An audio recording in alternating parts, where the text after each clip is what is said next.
Raha tatra amin'ny ankapobeny moa zany dia misy valo amby telopolo sy telonjato sy efatra arivo ireo traboina ary 5 sy fitonjato tsy manana trano fialofana vokatry ny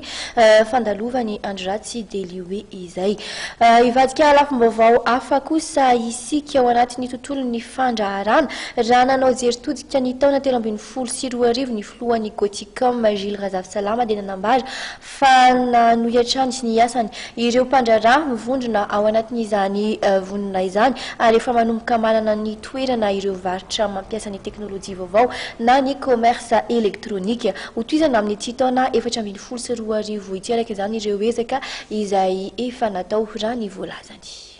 Raha ny Goticom manokana misy mizara be lehibe trano kosa tandeha zay mantsy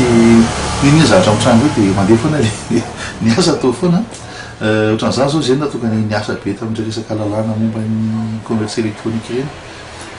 Zao izy zao efa mandroso tsara mihitsy le asa ny commerce elektronika. Asa efa velona koa ny zareo ny finance ny resaka an'ilay hoe efa manomboka considérena zany les transactions électroniques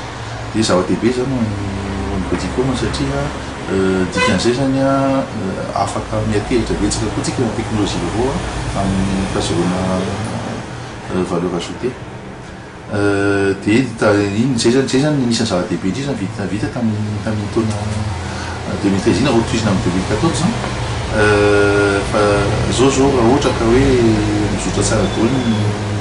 zavadrehetra dia zany mipetraka tsara ny gouvernement vaovao milamina tsara ny firenena dia amin'ny 2014 sika afaka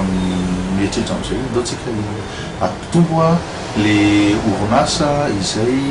mamorona rena amin'ny alalan'ny service zany hoe na étateurana zany